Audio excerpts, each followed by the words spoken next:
மயிலாடுதுறை தமிழ் சங்கம் நடத்தக்கூடிய பாரதியினுடைய பிறந்த நாள் விழா.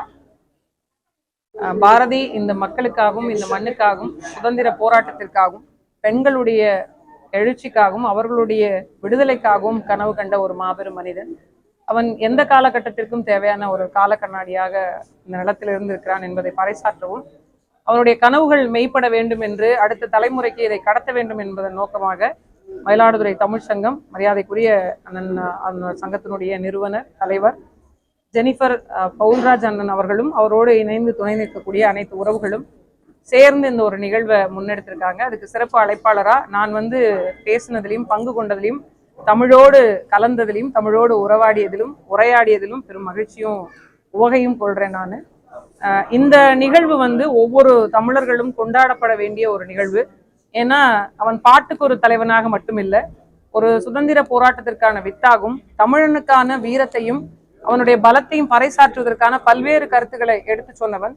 கூட்டு முயற்சி மட்டும்தான், ஒற்றுமை மட்டும்தான் விடுதலைக்கான கனவை மெய்ப்பிக்க முடியும் என்ற வழிகாட்டுதலையும் வணங்கிய அந்த மாபெரும் தலைவனை கொண்டாடுகின்ற விதமாக இந்த நிகழ்வை தொடர்ந்து முன்னெடுத்து கொண்டு வர்றாங்க மயிலாடுதுறை தமிழ்ச்சங்கம். அந்த வகையில் 144வது பிறந்தநாள் விழாவை இன்றைய தினம் கொண்டாடுவதில் அவர்களுடைய பேரப்பிள்ளைகளாக நம்மளுடைய மாணவர்களாக நாங்கள் பெருமை கொள்றோம்.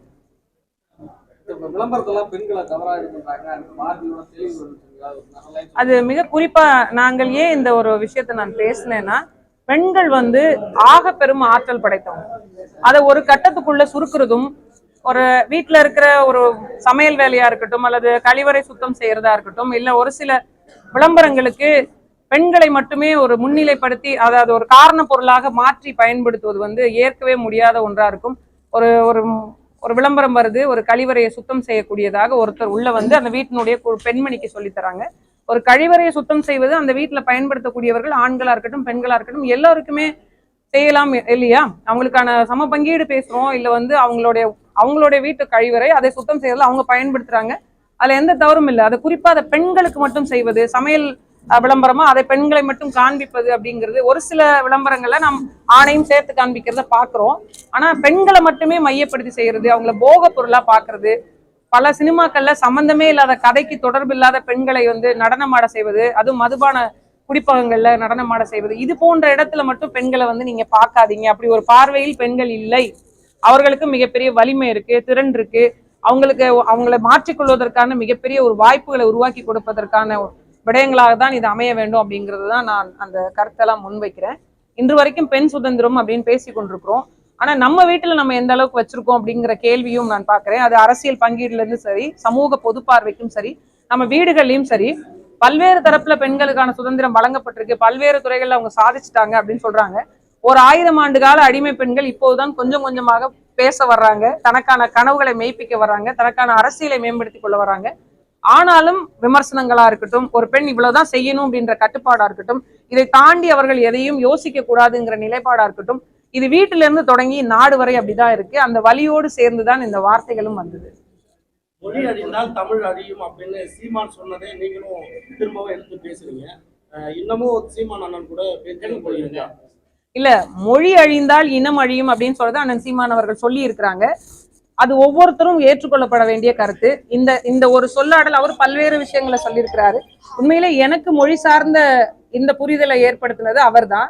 அந்த கருத்துக்களை நாங்கள் உள்வாங்கிதான் இருக்கோம். ஒரு கருத்து யார் சொன்னாங்க அப்படிங்கிறத எப்படி ஏற்றுக்கொள்றோமோ அது மாதிரி அது எந்த கருத்து, அது எவ்வளவு தூரம் நம்மளுடைய வாழ்வியலுக்கு தேவை, நம்ம அடுத்த தலைமுறைக்கு அந்த வார்த்தையை கடத்தணும் அப்படிங்கிறதான தவிர அது தினசரி பேசிக்கொண்டே இருந்தாதான் நம்ம கூட இருக்கும் அப்படின்ட்டு இல்லை. ஒரு முறை கேட்டாலே நம்ம உள்ளத்துக்குள்ள வந்துருச்சு அப்படின்னா அதுவே தானே நம்ம வார்த்தையை பிரதிபலிக்கும். ஒரு சரியான கருத்துக்களை ஏற்றுக்கொள்ள வேண்டியது அது யார் சொன்னாலும் நம்ம ஏற்றுக்குவோம். எனக்கு அந்த கருத்துக்கள் மீதான ஒரு பற்றை உருவாக்குனது அவர் தான். அரசியல் பயணம் எங்க இருக்கு? என்னோட அரசியல் பயணம் இன்னைக்கு மயிலாடுதுறை தமிழ் சங்கத்தோடு இருக்குது. இதுக்கு மேல மக்களோட சேர்ந்து இருக்கும். சட்டமன்ற தேர்தலில் நிச்சயமாக போட்டியிடுவேன். மக்களுக்கான உரிமையை பெற்றுத் தருவதற்கான அனைத்து வேலைகளையும் செய்து முடிப்பேன். அவர்களுடைய பிரதிநிதியாக நான் நின்று முடிப்பேன். அது எப்படி, எந்த சூழல் அப்படிங்கிறது பிறகு வர சூழல்ல புரியும்.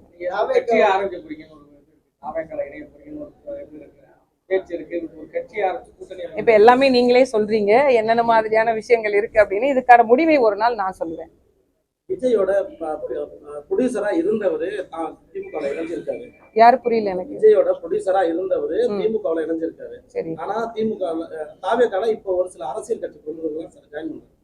விஜயோட அரசியல் பயணம் எப்படி போகும், அதுல நீங்க பயணிக்க வாய்ப்பு இல்ல. அவரு அவங்க ப்ரொடியூசர் போய் இன்னொரு கட்சியில இணையறதுக்கும் இப்ப நீங்க சொல்றதுக்கும் எனக்கு என்ன சம்பந்தம் இருக்குன்னு புரியல. விஜயை நம்பி ஒரு மிகப்பெரிய கேஎஸ் செங்கோட்டையன் வந்து அதிமுக வந்து தாவேக்கால இணைஞ்சிருக்காரு. ஆனா விஜய் கூடயே பயணிச்சவரு அவரை நம்பி இல்லாம திமுகவுல போய் சேர்றாரு. ஒவ்வொருத்தருக்கும் ஒரு கருத்தியல் இருக்குங்க. ஒவ்வொருத்தருக்கும் ஏற்கிற கோட்பாடுன்னு ஒண்ணு இருக்கும். அது அவங்கவங்க எடுக்கிற தனிப்பட்ட முடிவு. இப்ப என் கூடவே இருக்கிறாங்க, எனக்கு பிடித்தவங்களா இருக்கிறாங்க அப்படின்னா என்னோடதாவே பயணிக்கணும் அப்படின்னு நம்ம சொல்ல முடியாது. அவங்கவுங்களுக்குன்னு ஒரு தனிப்பட்ட கருத்து இருக்கும். அது அவங்களோட தனிப்பட்ட அரசியல் முடிவு. ஒரு கட்சியை நோக்கி ஒருத்தவங்க போறாங்க அப்படின்னா அதுவும் அவங்களோட தனிப்பட்ட தேர்வு, தனிப்பட்ட முடிவு.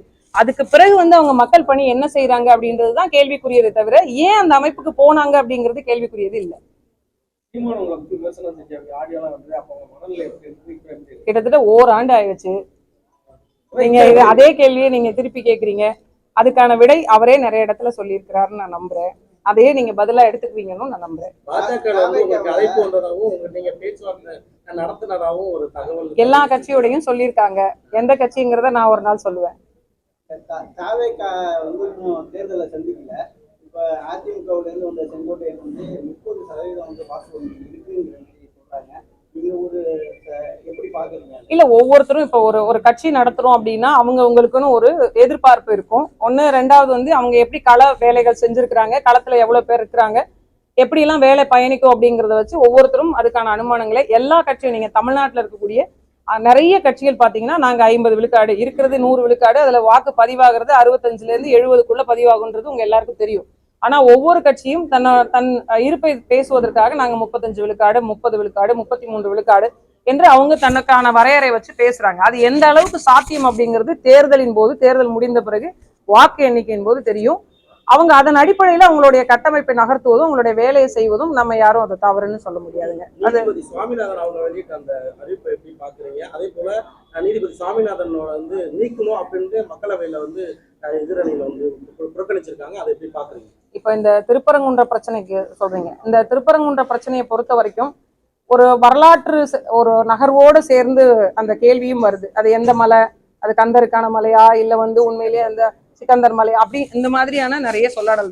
நீங்க வரலாற்று தேடுதல் இல்லாம இது எதை சார்ந்தது அப்படின்னு நம்மளால சொல்ல முடியாது. ஆனால் தற்போதைக்கு இருக்கக்கூடிய சூழல்ல மக்கள் சார்ந்து, ஒரு மதம் சார்ந்து அல்லது சாதி சார்ந்து எந்த பிரச்சனையும் வராம அங்க இருக்கிற மக்கள், அங்க வாழ்றாங்கல்ல, இப்ப நம்ம வெளியூர்ல இருந்து போயிட்டு ஒரு விஷயத்த முன்னெடுக்கிறதுக்கும் அங்கே வாழ்ந்துட்டு இருக்கவங்க நாங்க இணக்கமான ஒரு வாழ்வியலை வாழ்றோம் அப்படின்னு அவங்க சொல்லும் போது அந்த இடத்துல பிரச்சனை வருவதும் பிரச்சனையை உண்டாக்குவதுமோ அல்ல அதை சார்ந்து நீதிமன்றத்துக்கு போதும் இல்ல நீதிமன்றம் ஒரு தீர்ப்பை கொடுக்குது, அதை இவங்க வந்து சரி பண்ண விட மாட்டேங்கிறாங்க, அந்த தீர்ப்பை வந்து நடைமுறைப்படுத்த விட மாட்டாங்கன்னு சொல்றதும் என்னை பொறுத்த வரைக்கும் இணக்கமா இருக்கக்கூடிய மக்கள்ல ஒரு பிரிவை ஏற்படுத்துகின்ற ஒரு குதர்க்கமான ஒரு சூழ்நிலையா அது மாற வேண்டாம் அப்படின்னு நான் நினைக்கிறேன். அங்க இருக்க மக்கள் அதை சிக்கல்னு சொல்றாங்களா, அந்த முன்னெடுப்பை அவங்க எடுப்பாங்க, அந்த முன்னெடுப்பை அவங்க எடுக்கட்டும். அப்ப நீங்க மற்றவர்கள் துணை நிற்பதற்கு போய் துணை நில்லுங்க. இப்ப எனக்கு பிரச்சனை இல்லைன்னு அவங்க சொல்லும் போது அந்த இடத்துல ஒரு மிகப்பெரிய ஒரு இக்கட்டான சூழ்நிலையை உருவாக்குறாங்க. எல்லா இடத்துக்குமே ஒண்ணுதாங்க, கடவுள் அப்படிங்கிறது ஒருத்தருடைய ஆத்மத்தையும் போயிட்டு நான் இந்த இடத்துல எனக்கு வணங்குவதற்கான ஒரு இடமா நான் பார்க்கலாம், இல்ல என்னுடைய மன அமைதிக்கான இடமா பார்க்கலாம். எல்லா கடவுளும் சொன்னது அன்பை தான் போதிச்சிருக்கு. அமைதியா இருங்க, நல்வழியா இருங்க, மற்றவங்களை காயப்படுத்தாதீங்க, மற்றவங்களை கஷ்டப்படுத்தாதீங்கன்னு தான் எல்லா கடவுளும் சொல்லி இருக்கும் போது ஏன் இந்த பிரிவினை? ஒற்றுமையா இருங்க, எல்லா உயிர்களிடத்தும் அன்பு செலுத்துங்கன்னு தான் எல்லா இறையும் சொல்லுதுன்னா அந்த கடவுள் சொன்னதே மறுத்து அங்க ஒரு பெரிய பிரச்சனை நடக்குது அப்படின்னா அங்க இருக்கிற மக்கள் தான் அதை கவனிக்கணும். இதை வைத்து அரசியலாக்குவது என்பது முற்றிலுமாக தகர்க்கப்பட வேண்டிய ஒன்று.